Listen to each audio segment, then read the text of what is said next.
Modi cabinet 3.0 का गठन हो गया है और मंत्रियों के बीच विभागों का बंटवारा भी कर दिया गया है। और इस बार भी बीजेपी ने सभी बड़े मंत्रालय उम्मीद के मुताबिक अपने पास ही रखे हैं। गृह मंत्रालय हो या रक्षा मंत्रालय हो, वित्त मंत्रालय हो और उनके समेत कई बड़े बड़े मंत्रालय जो हैं उनमें बदलाव नहीं किए गए हैं। और पीएम मोदी ने अपने पिछले कार्यकाल के अधिकतर मंत्रियों को एक बार फिर से वही जिम्मेदारी और वही मंत्रालय दिए हैं जो पिछली बार मिले थे। ऐसे में एनडीए के सहयोगी दलों के हाथ कुछ खास तो लगा नहीं है और इसी को लेकर अब विपक्षी नेता उन पर तंज कस रहे हैं। जिस तरह से पहले कहा जा रहा था कि नीतीश कुमार और चंद्रबाबू नायडू तरह तरह की डिमांड कर रहे हैं, बड़े बड़े मंत्रालयों की मांग कर रहे हैं, उन्होंने अपनी लिस्ट दे दी है, लेकिन उन्हें कोई भी जो है बड़ा मंत्रालय नहीं दिया गया है। जैसा कि पहले ही अंदेशा जताया जा रहा था, पीएम मोदी ने सारे बड़े मंत्रालय जो है वो अपने पास ही रखे, बीजेपी को ही दिया गया है, ना कि सहयोगी दलों को। ऐसे में जो विपक्षी नेता हैं वो उन पर तंज कस रहे हैं। आम आदमी पार्टी के नेता ने तो बाकायदा संजय सिंह ने प्रेस कॉन्फ्रेंस की इस पर और कह दिया कि एनडीए के घटक दलों को झुंझुना मंत्रालय थमा दिया गया है। भारतीय जनता पार्टी के नेतृत्व वाली तथा कथित एनडीए सरकार के मंत्रालय की घोषणा हुई। तथा कथित इसलिए कह रहा हूं कि अभी भी इस सरकार को मोदी 0.3 सरकार कहा जा रहा है और इंडिया गठबंधन के दलों को जिस बात की आशंका थी वो पूरी तरह से सच साबित हुई। ये पूरा जो एनडीए घटक दलों को जो मंत्रालय मिला है, वो मंत्रालय अगर आप देखेंगे तो उस मंत्रालय की सूची में एनडीए के घटक दलों को ना तो गृह मिला, ना रक्षा मिला, ना वित्त मिला, ना विदेश मिला, ना वाणिज्य मिला, ना रेल मिला, ना सड़क मिला, ना कृषि मिला, ना शिक्षा मिला, ना स्वास्थ्य मिला, ना दूरसंचार मिला। खाली हाथ में झुंझुना मंत्रालय मिला, झुंझुना मंत्रालय। और यह पहला संकेत है।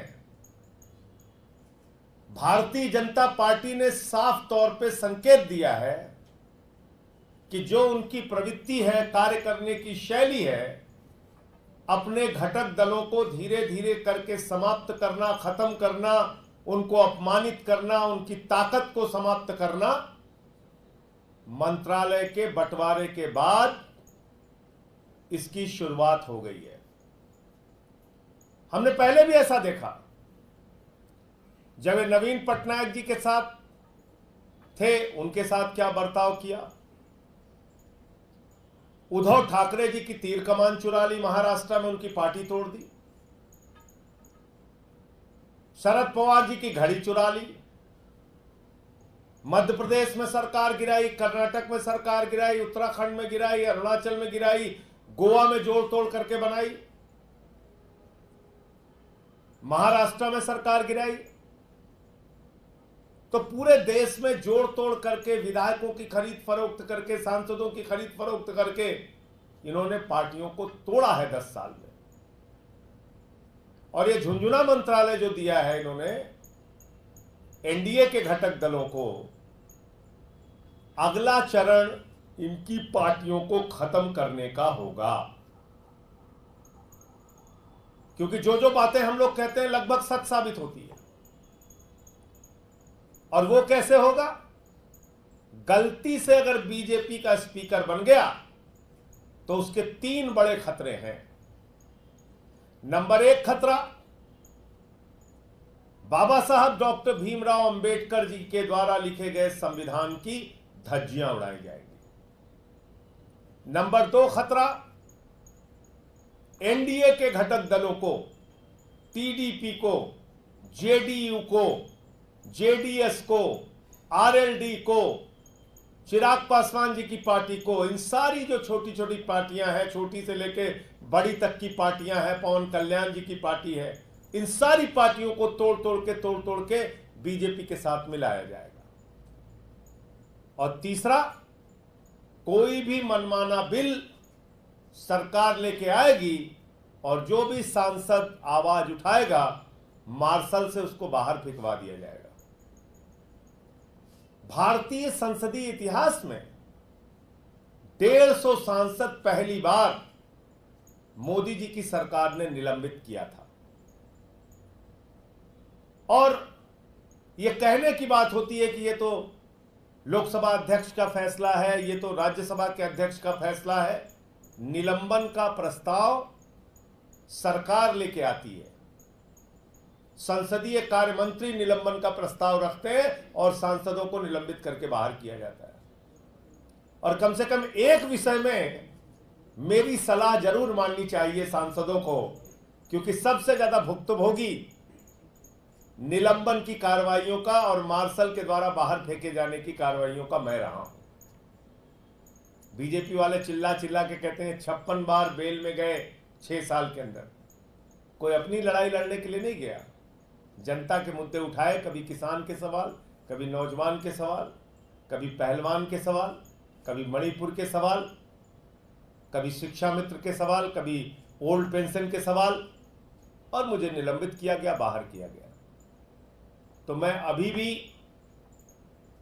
इस घटना के बाद कि एनडीए के घटक दलों को झुंझुना मंत्रालय मिला है, मैं टीडीपी, जेडीयू जैसे दलों से अनुरोध करूंगा कि कम से कम स्पीकर अपना बनाइए। ये आपकी पार्टियों के हित में है, ये बाबा साहब डॉक्टर भीमराव अंबेडकर जी के द्वारा दिए गए संविधान के हित में है, और ये भारत के लोकतंत्र की रक्षा के हित में है। ये संसदीय परंपराओं के हित में है कि स्पीकर टीडीपी का होना चाहिए। और अगर बीजेपी उस पर समर्थन नहीं करती तो इंडिया के घटक दलों को निश्चित रूप से इसके बारे में विचार करना चाहिए। बीजेपी के समर्थन के बगैर अगर टीडीपी अपना स्पीकर का उम्मीदवार मैदान में उतारती है तो इंडिया के घटक दलों की और इंडिया गठबंधन की बहुत महत्वपूर्ण भूमिका होगी, कांग्रेस से लेकर सारे दलों की। तो संजय सिंह ने कहा कि गृह मंत्रालय, रक्षा, वित्त, विदेश, वाणिज्य, सड़क, सारे जो बड़े बड़े मंत्रालय हैं वो बीजेपी को ही मिले हैं। एनडीए के घटक दलों के हिस्से में सिर्फ और सिर्फ झुंझुना मंत्रालय आया है। अब भारतीय जनता पार्टी अपने सहयोगियों और घटक दलों को दबाती है, ये बात मंत्रालय के बंटवारे के बाद ही सामने आ गई है। उन्होंने साथ ही ये भी आरोप लगाया कि जब भी भाजपा किसी के साथ सहयोगी बनकर काम करती है तो उनका सब कुछ छीन लेती है। जैसे शरद पवार की घड़ी चुरा ली, उद्धव ठाकरे का तीर कमान चुरा लिया।